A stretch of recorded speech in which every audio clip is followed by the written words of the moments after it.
बरसग़ीर में western education लाने वाला यकीनन अंग्रेज़ ही था। पहले तो हमारे बुज़ुर्गों ने इसको अपनाने में कोई दिलचस्पी नहीं दिखाई और इसको अपनाने से भी मना कर दिया, लेकिन आगे चल के ये खुद समझ गए कि पढ़ोगे लिखोगे तो बनोगे नवाब, और आगे का आपको पता ही है।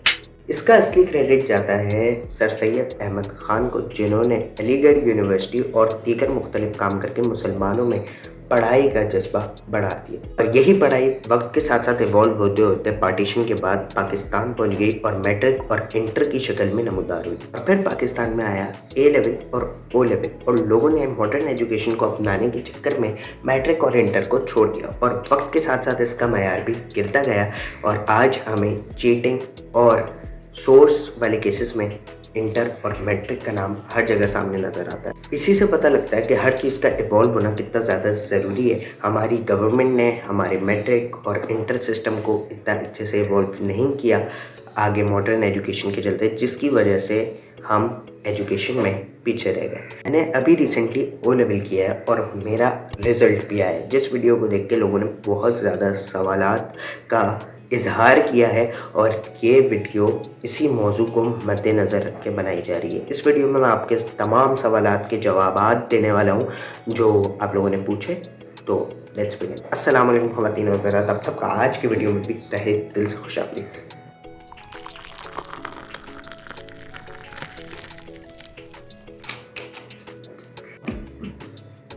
पानी ज़रूरी था, सॉरी। तो एक भाई ने हमसे पूछा है पहला सवाल कि इज़ ओ लेवल ईजी।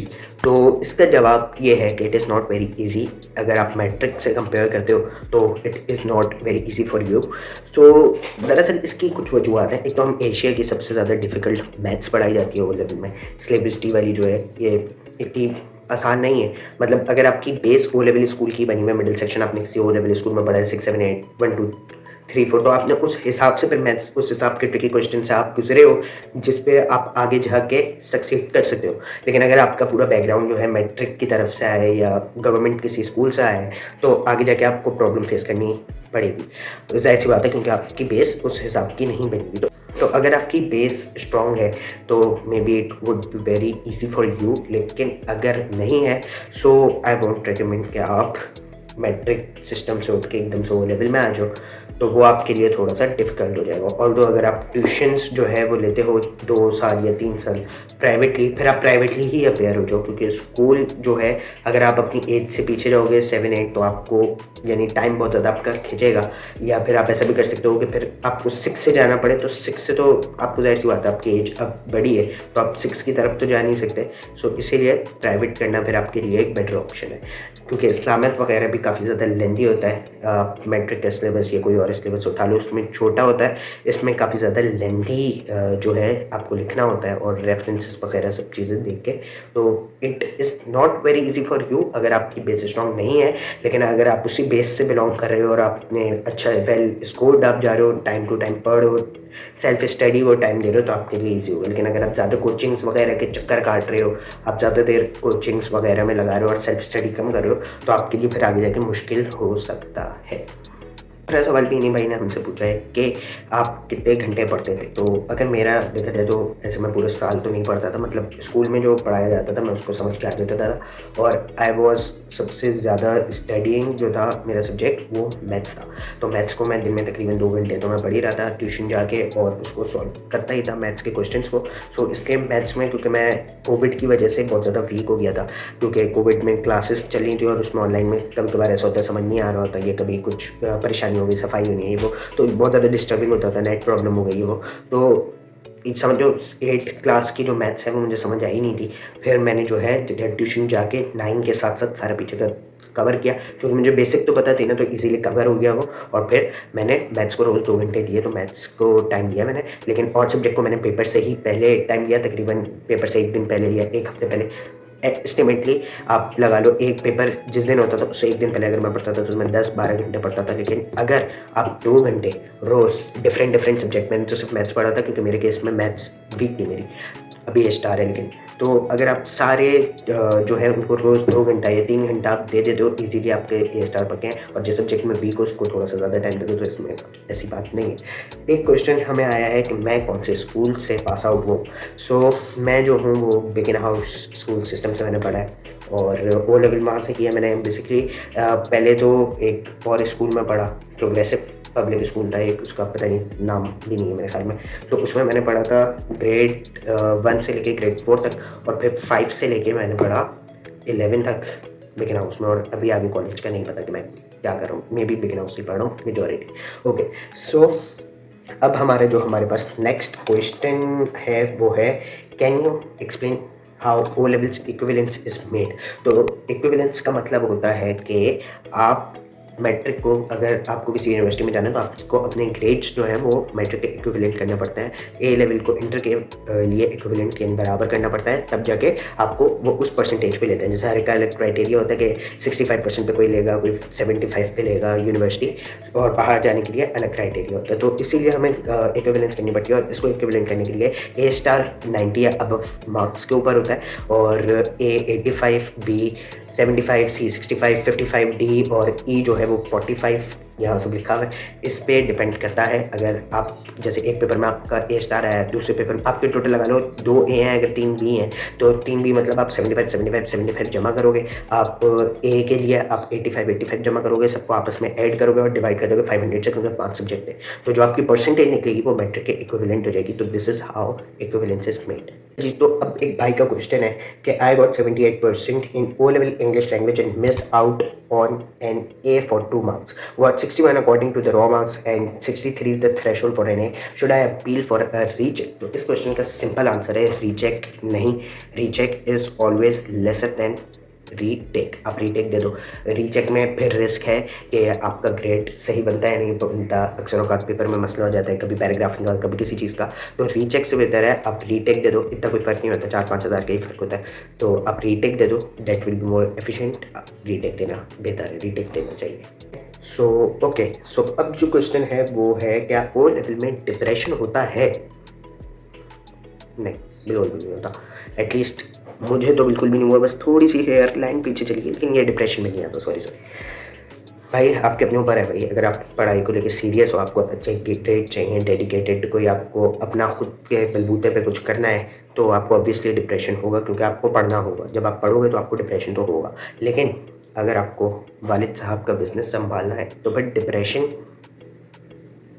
क्या? डिप्रेशन आप पढ़ोगे ही नहीं तो डिप्रेशन क्या होगा यार। ये एक ऐसा फजूल सा सवाल था।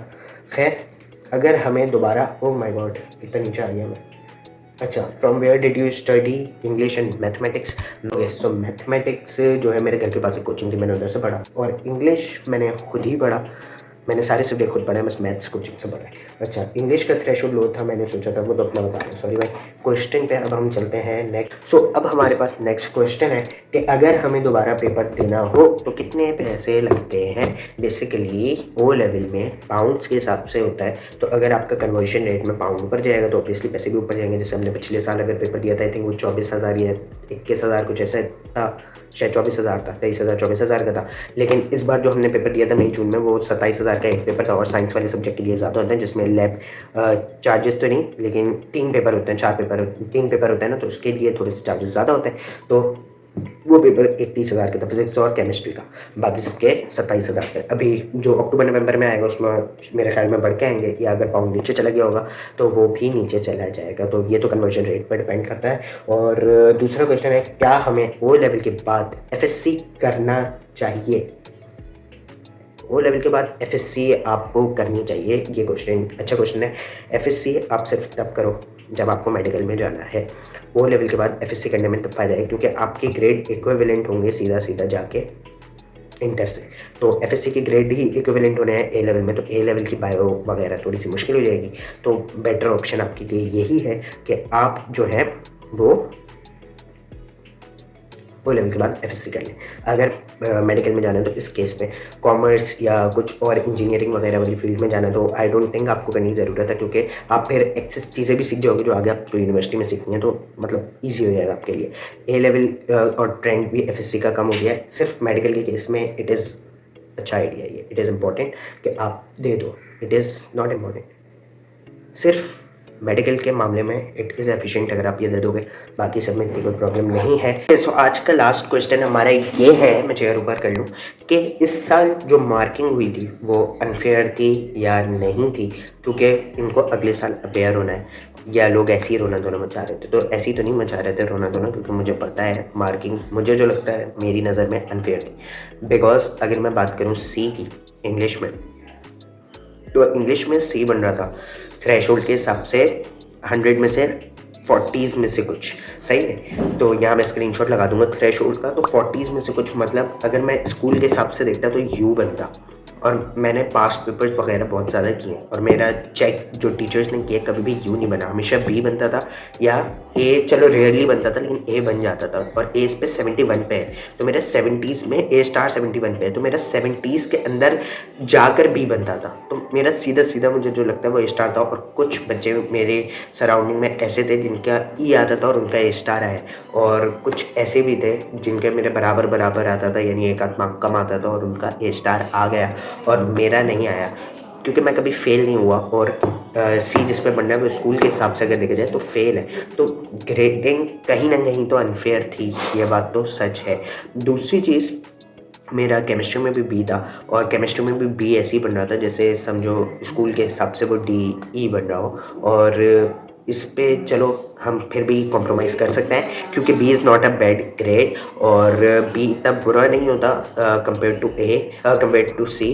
बी की भी वैल्यू होती है, लेकिन ई से मैं 10 पे ई पे खड़ा हुआ था, 10 से लेके 11 तक मैं ई से लेके ए तक आ गया था, और मेरा ए वाला ही रिजल्ट था। अभी भी जो थ्रेशोल्ड बन रहा था वो स्कूल के हिसाब से भी बन रहा था, और मेरे स्कूल के हिसाब से तो ए ही आ रहे थे, मतलब परसेंटेज के हिसाब से मेरा ए बनना चाहिए था, लेकिन वो भी ए स्टार नहीं, चलो ए बन जाता, ए भी नहीं बना, बी बन गया।